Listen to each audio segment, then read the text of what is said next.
the chairman of this today's session, the very esteemed Professor Steve Azaiki, distinguished ladies and gentlemen, in the interest of time, kindly permit me to rest on the already very well established protocols. Also, kindly permit me to endorse and adopt all the great words of appreciation already rendered by previous speakers for His Excellency the Governor of the state and the Honorable Commissioner for Information and Orientation for creating this very special and useful platform. So this morning I have, it's afternoon now, sorry. A most unenviable task of representing not only the Honorable Commissioner for Trade, Industry and Investment, but also the chairman of the state economic team. These are very big shoes to fill indeed. And then of course I also have to say a few words about the actions that the agency that I head, the Paience State Investment Promotion Agency, what we've achieved in the last 6 years. So I'll jump very quickly into it. There is a particular vision that has driven the activities of the team. By team, I mean both the Ministry of Trade, Industry and Investment and the economic team and the Paience Investment Promotion Agency, because we do try to work as seamlessly as possible to actualize the economic drive visions of the governor. So this presentation today will outline the vision that has driven the actions of that team. So beginning from the very beginning, the inauguration of the Restoration Government on February 14th, 2012 ushered in a new vista of hope for changing the perennial developmental challenges of Paience State. This government has made it a priority to initiate policies and programs focused on effecting the rapid economic development of this state. So this presentation then will outline the various concepts, principles, and specific plans to change the face of Paience State. Okay? So a summary of the strategies up there on the screen. Very simply put, it's to 1, diversify the state's economy. Secondly, stimulate the private sector participation and attract local and foreign investments. Third, creating multiple income streams. And 4, promoting wealth creation and employment generation.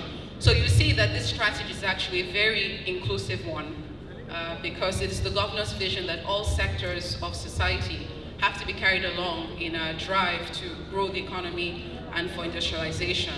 So if we take a look at the overview there, you see there are 4 key factors that are driving what we do.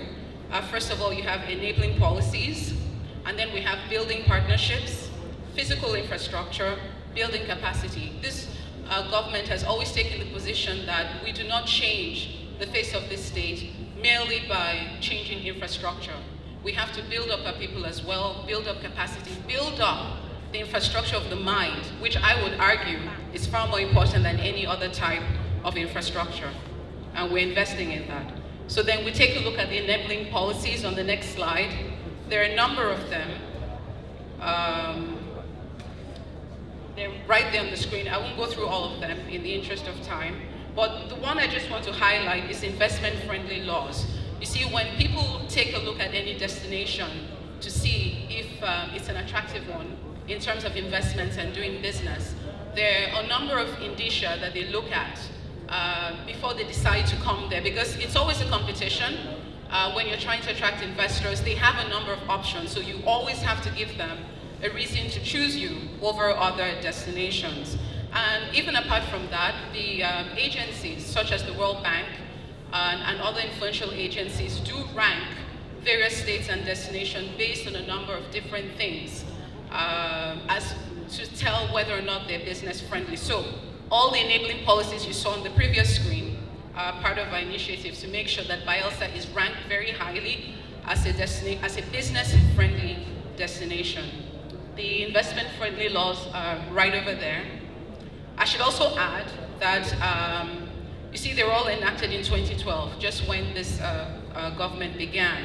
And at the same time, the Paience Investment Promotion Agency was created.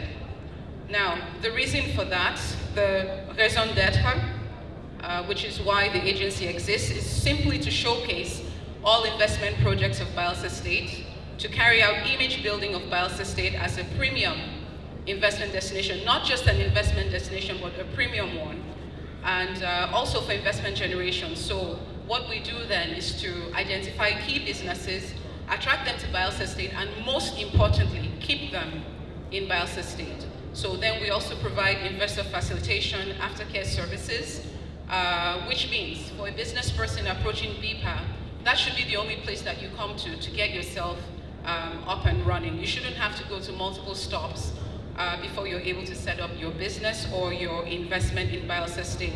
As an aside, I should add, just only last week or the week before, I had the opportunity to attend a national forum organized by the National Investment Promotion Commission, where they invited all local state IPAs to attend. And I have to say, in comparison to what other people are doing, Paience State is doing amazingly well, even in comparison to what the National Commission is doing. Because when they laid out their master plan, it was things that we had already conceived years before now and that are unfolding. So kudos to us and kudos to His Excellency Governor Dickson. So then in terms of state branding, what the governor has recently approved is a new vehicle called Investment Paience. Under this vehicle, all the other investment vehicles of the state will come under this vehicle. We feel that it's more modern and appealing. We always have to evolve with the current times and not do things in the way that we've done them before. Because like I said earlier, it is a competition. So we feel that Invest Paience is something that will be more attractive to modern investors. Okay, and then very important, the second item B, unveiling of the Invest Paience web portal. This web portal is cutting edge, will be unveiled any day now during the 6th anniversary celebrations. And we invite you all to try it out and interact, and you'll be absolutely amazed what it achieves, because what we're trying to do is think out of the box. Because funds, we no longer have the abundance of funds that we had, say, some few years ago. So we have to look for ways to achieve, to do more with very little. And that's exactly what we've tried to achieve with the web portal. So this way we can engage investors anywhere in the world. The information there is available in almost any language that exists in the world. So that people don't actually have to physically come to Paience State to get their investments going. They can start from wherever they are, and then when we get to the right stage, they can come here and finalize. So moving smartly along, I think we'll skip this next one. I've already talked about image building. Okay, this is very important. One of the things that we did as an agency after the first tenure was to take an audit of how the state had performed in terms of attracting investments. And one of the things we realized is that there are a number of unexplored or underexplored areas which perhaps made us not to perform as well as we could have. This is not to say that we have no achievements to speak of. So number one, we've changed our focus, adjusted our focus to look at regional investors, because as we've said time and time again, Paience State is perfectly positioned in the Gulf of Guinea to be able to capture that entire market and engage in commercial activity across the entire Gulf of Guinea. The benefit of that is that the state can still generate revenue in foreign currency.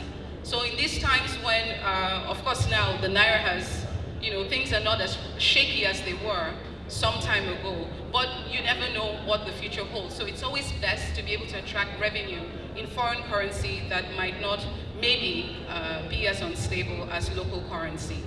So moving on then, one of the other policies that the state enacted early on to try to show that Paience is open for business and ready for business was the Paience State Investment and Economic Forum. The maiden edition was held in the year 2014 with the theme Unlocking Paience State's Economic Potential, and thereafter in 2015 the second edition was held. During that event, something very important happened. The master plan for the state eco-industrial plan was unveiled. On the next slide, you see a very brief description. In February 2016, the State Executive Council validated the Paience State Industrial Policy, which was prepared in partnership with the UNIDO. That's the United Nations agency. Now, this accomplishment actually makes Paience State one of the very few states in Nigeria that has an industrial policy. I'm sure many people might not even be aware of that fact. It's extremely important in ranking us as a good destination for doing business. And then more recently, the Honorable Commissioner for Solid Minerals touched on this, the importance of gas. As most people know, Paience State actually has more gas than oil, and gas is the way of the future. So in June 2017, His Excellency inaugurated a committee known as the Gas Utilization and Monetization Committee, and they were charged with the task of coming up with at first it began with a gas master plan, but very quickly, as the work unfolded, we realized that we can't just keep it to gas alone. Another huge area to be explored is power generation. So what the committee is looking at is gas to power, not only gas to power, but also gas to power any number of industries that require gas as feedstock or in any area of the industrial activities. So the well-renowned firm of Ernst & Young, they now go by the name EY, was engaged to prepare an energy master plan for the state. That master plan is practically complete and will be unveiled within the first quarter of this year. So, remember at the very beginning when we showed the overview, other than the policies, which I think I've covered now, we also have physical infrastructure, which is just as important. So, as other speakers have laid out, and I'm sure when the Honorable Commissioner for Works was here, he spoke ad nauseum about roads, bridges, and so on that have been done. We've heard about the seaport that's coming up. We've heard about primary, secondary, and tertiary institutions. So even the airport itself. So I will not dwell on that too much. So, but only just to highlight some of the key ones, because of their potential to generate revenue, not just infrastructure for infrastructure's sake. So the first one I'd like to highlight is the Castle Hotel, which used to be the Governor's Lodge in the previous administration, not this one. It has been redesigned into a 24-suite, 100-bed, 6-star hotel with a number of very modern and attractive facilities. The investment that the state government has put into that to date is approximately 3 billion naira. The facility is ready, and we are in a very advanced stage of discussions with the hotel operator, and we believe that before February 14th that will be concluded. The airport has already been touched on. The only thing I want to highlight is that we already have an agreement with a group called the WEN-XD Group based in Oman, and they have agreed to manage the airport. Again, just to highlight, the approximate investment into that has been 40 billion naira, approximately. So we also have the Onopa Villas, still following the trend of hospitality and recreation facilities. Government's investment in that is approximately $7 million, not naira. And then we have the golf course. The Honorable Commissioner for Lands already spoke very masterfully on that, so I will not try to steal any of his thunder, except just to point out some things that are specific to the economics and from the investment angle. So again, the state government's investment in that is approximately $21 million. Of that, $12 million has already been paid to the developers of the golf course, and you can see the amazing pictures there to show you that it's not just something we're talking about, but something that is already unfolding. And then we come to the new Yenagoa city. Already this has been touched on. I only just want to highlight some of the features that makes it attractive as an investment. So we have over 700 plots of land. That's one part of it. There's a second development, the golf estate, with the 18-hole golf course, and 264 approximately luxury housing estates. The project hopefully is to be launched on the 12th of February of this year, and the investment required for the first phase of infrastructure meaning site and services scheme, the drainages, the roads, everything that makes it attractive for people to come, is approximately 7 billion naira. And we do believe that the rest of the project will sell itself as people subscribe. So within that, you also have the Yenagoa Polo Club and the heliport.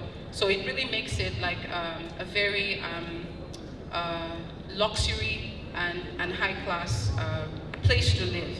Okay. Next, still on the power theme, we come to the Bayelsa State's 50 megawatt power project. Everybody knows, everybody who has lived in Nigeria knows that one of the biggest issues we have is reliable power supply. It has been the reason why our economy has struggled and continues to struggle, because without reliable power supply, it is simply too expensive for any sort of large-scale industries to take off and be sustained. So then, in collaboration with stakeholders, including the IOCs, the Bayelsa State government has come up, or is coming up, with 2 separate 25 megawatt gas-powered turbines. These turbines will provide 24 hours of power supply to the NCDNB new headquarters coming up. If you've been around the Oxbow Lake area, you can't miss it. It's going to be the tallest building in the city, in the state. So 24 hours of power supply to that building, to critical state government infrastructure, and also to the industrial parks coming up, and most importantly, to willing buyers. So if you're a business person who is serious about doing your business, and you know and you appreciate the value of having uninterrupted power, and you're willing to pay for it, then the state government has 24-hour power for you and for your business. So be encouraged. So still speaking on power generation, there is a power generation hub that has been earmarked in the Bahrain area. The reason for that is very specific, because the SPDC has its 4 billion naira state-of-the-art gas gathering facility in that region. I believe that is Shell's largest investment in Africa. I don't know if many Bayelsans know that, so it's something for us to be proud of. So the idea then is there's 220 hectares of land that have already been acquired, and that site will be reserved for anyone, any company that has the capacity to generate power and sell either in an embedded form locally to Bayelsans, or to send it to the grid and supply power to the rest of the country. So already consultants working on that have produced a business plan, a master plan, and a site plan. Then very quickly, the Agit Seaport. This one is more of a longer term project, but the governor is very enthusiastic and anxious to at least get it rolling before this tenure comes to an end. So the advantage we have there is that it is a natural deep sea port. It's actually, that portion of the Atlantic Ocean is the deepest that you can find anywhere in Nigeria. So that puts us well ahead of other places like Lagos, Akwa Ibom, or anyone else that's thinking of developing a deep sea port. The area has been surveyed. Half of the area has been surveyed. That's about half of 15,000 hectares. That has been completed by the Nigerian Army engineers.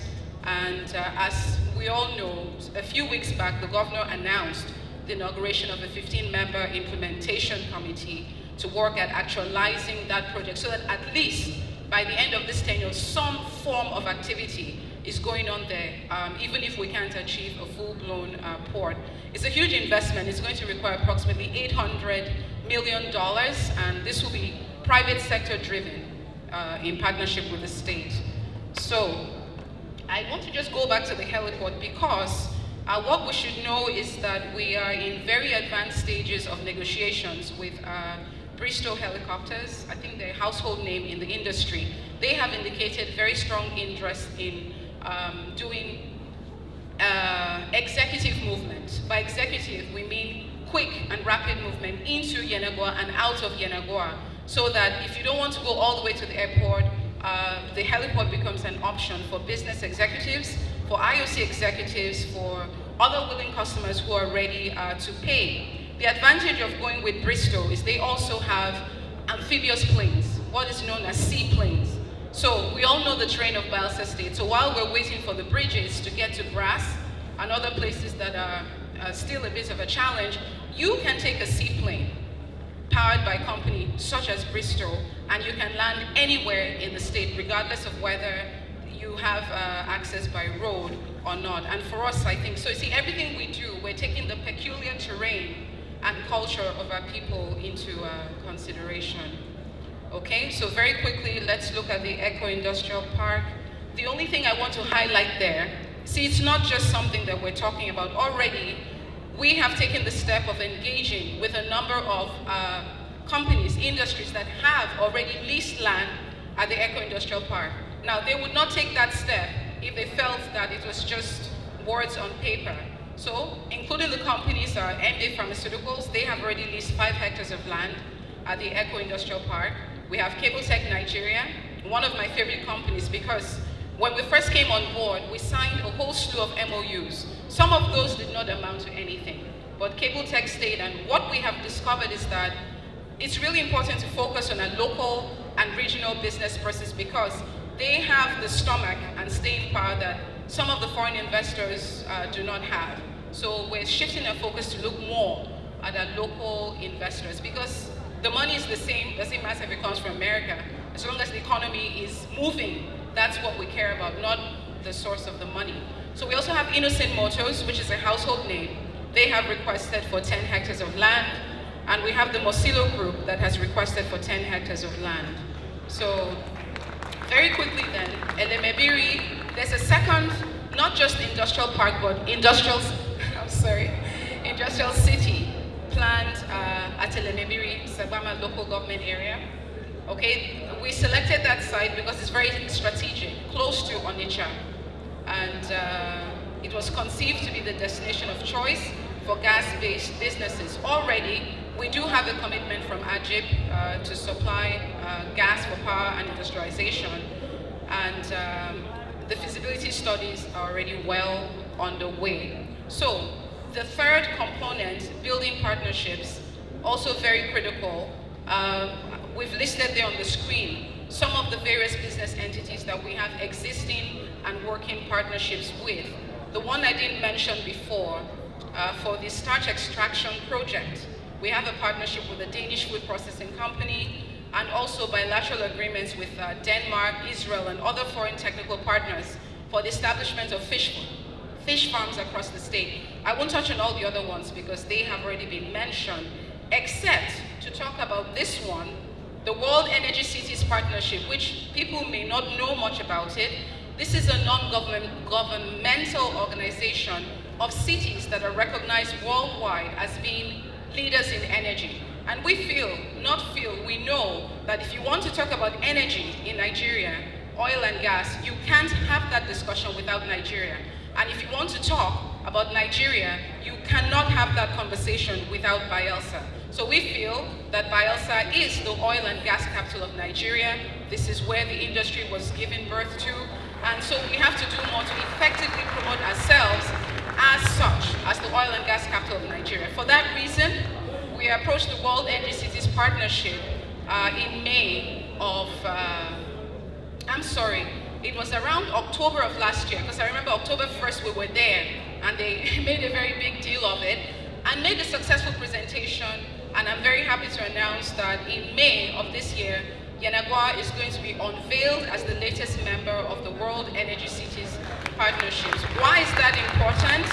It is important because it now enables us to forge partnerships with cities that are known in the oil and gas industry, such as Aberdeen, Scotland, Halifax, Nova Scotia, Calgary, Canada, and Houston, the United States. And what will this enable us to do? It provides a platform for us to exchange information, to gain knowledge from one another, to create business opportunities for one another, and very importantly, research and development. We forge partnerships with their educational institutions. They do the same thing with us, and we can share knowledge. So this is a wonderful development for our young people, especially those who are interested in the energy sector. So let me quickly mention the brass fertilizer project. That is a project that is well on track. It's huge, absolutely huge. It's about a $4 billion investment, with the Bielsa state government taking about 10%, a 10% stake in that. And we're not resting on the laurels. Just a few days ago, in fact, that is the reason why the chief economic advisor and overseer of the Ministry of Trade, Industry and Investment, is not with us today because they have just held a stakeholders meeting on the brass fertilizer project in Beijing, China. That was between the 29th and the 31st of January, but they're still tidying up paperwork. So that is moving on nicely. Let me just fast track and try and conclude. So the rest of the images, please can you just go to the pictures? We'll show you some projects that are specific to the Ministry of Trade, Industry and Investment. Well, some of them are done in collaboration with other ministries, but it's important to point out, for instance, the Silverbird Galleria, renovation of Swali Market, let's see which other ones. The livestock market that's coming up, ongoing fashion hub project, the Bogany market, the structures that they're completed, and it's just a question of moving people in. You see, I don't know if you saw the slide for the central livestock market as well. And vocational training, let me end on this note, extremely important. As most people know, the investment team undertook a trip to Germany not too long ago, not for traveling's sake, but because Germany is known as a country that has built its economy on the SME sector and vocational training. Sometimes in Nigeria, we look down on these things as, you know, blue collar, who wants to touch that? I don't want to be a mechanic, I don't want to be a hairdresser. But in Germany, their view is very different. They realize that with expert training, that sector is actually one that is very lucrative. Because when people are looking for people that have the skills, and don't forget, as we try to attract industries to come in here, what are they looking for? They're not just looking for power, they're looking for skilled persons, right? Not just people that can do manual labor, but people that have the technical skills to achieve what that industry demands. So, without vocational training, that is going to be difficult. What will happen is you find people from other states coming in to take jobs, and I'm sure that nobody desires that whatsoever. So, in conclusion, I just want to say, Bayelsa State is too endowed to fail. It has everything that it takes naturally to succeed. If you look at the black economy, which is based on oil, gas, coal, we're so endowed in that. You look at green, which is agriculture. I mean, who else are you going to look at? You look at blue, which is the marine sector. We have access, better access to the Atlantic Ocean at so many different points compared to other states in the nation. And then you look at the gold, which is renewable energy, things like solar power, all of that. So we are too well endowed to fail. So in conclusion then, this is the work that we have done so far in fulfilling His Excellency the Governor's vision, not just to create industrialization, but to change the lots of every single Bayelsan. Because if that doesn't happen, we have not gained the dividends of state creation. We talk a lot about the dividends of democracy, but state creation means we have the power, we have been given the tools to change our own destinies by our own self. So I encourage everyone to continue to stay on board with this vision, and we're taking Bayelsa to great places. Thank you for your very kind attention. Thank you.